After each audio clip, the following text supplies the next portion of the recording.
There's plenty happening in the US election contest again. Donald Trump's vice presidential running mate, JD Vance, formally accepted his nomination today and delivered a major speech, and I'll have lots more on that later in the program. But I want to switch the focus back to Joe Biden because the debate once more is all about the sitting president and how he can possibly run for re-election. The dramatic news today is that Biden has tested positive for COVID. So he cancelled an event in Las Vegas and flew home to his beach house to rest and isolate. It's already looking like the basement strategy from the last election campaign. But just look at him on his way as he returned to Air Force One.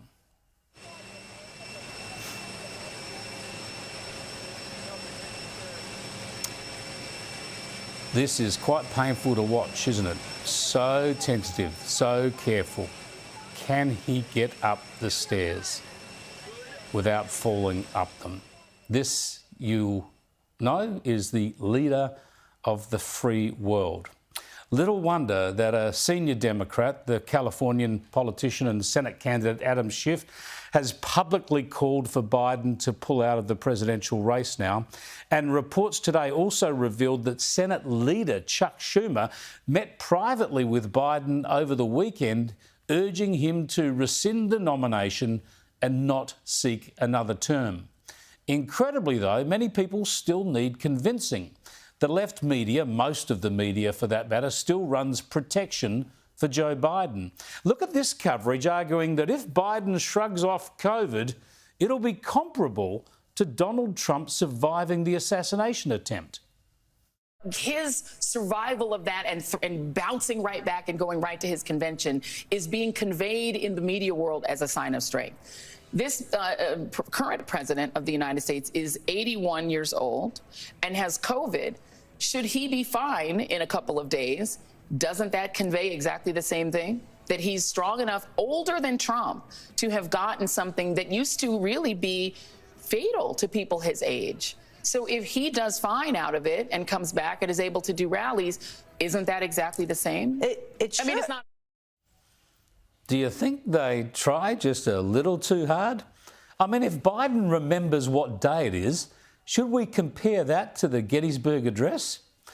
One point I want to make strongly here is that all this has been hiding in plain sight, as you know, not for weeks, not for months, but for years. It was back in Biden's first year in the job when I started saying there was no way he could seek a second term. And I pointed out how most of the media back then was hiding, censoring, or making excuses for his diminished mental capacity. Well, look, I mean, he has made clear that the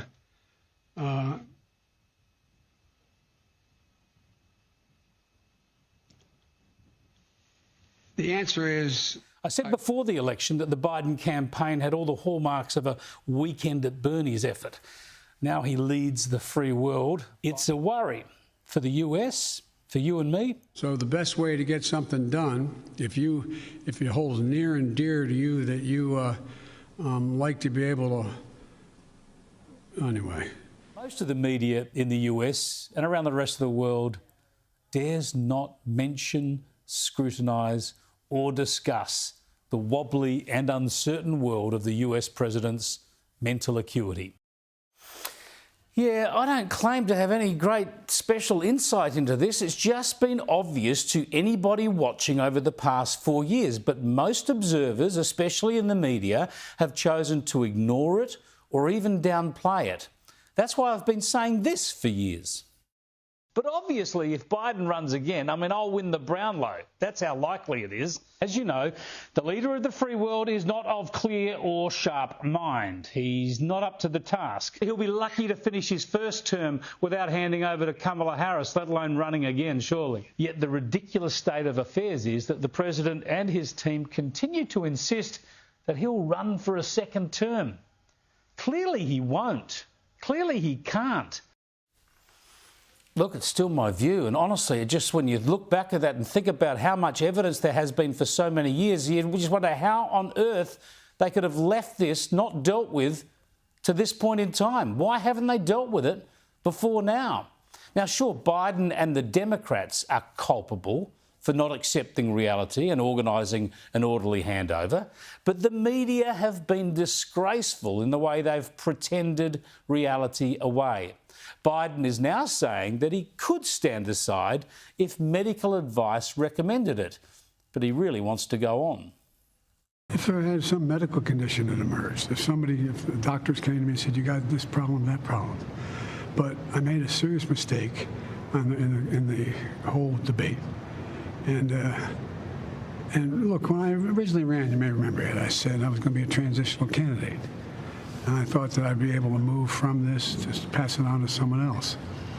But I didn't anticipate things getting so divided.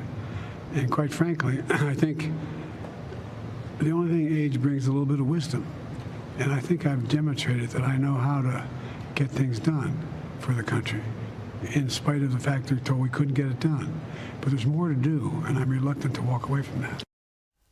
I mean, say what? What, he's doing everyone a favour? He's doing America a favour by deciding to stick around? I don't think getting the necessary medical advice urging Biden to stand aside from re-election will be very difficult at all. I imagine doctors are mailing it into the White House as we speak. They might think it's the medical advice that America needs.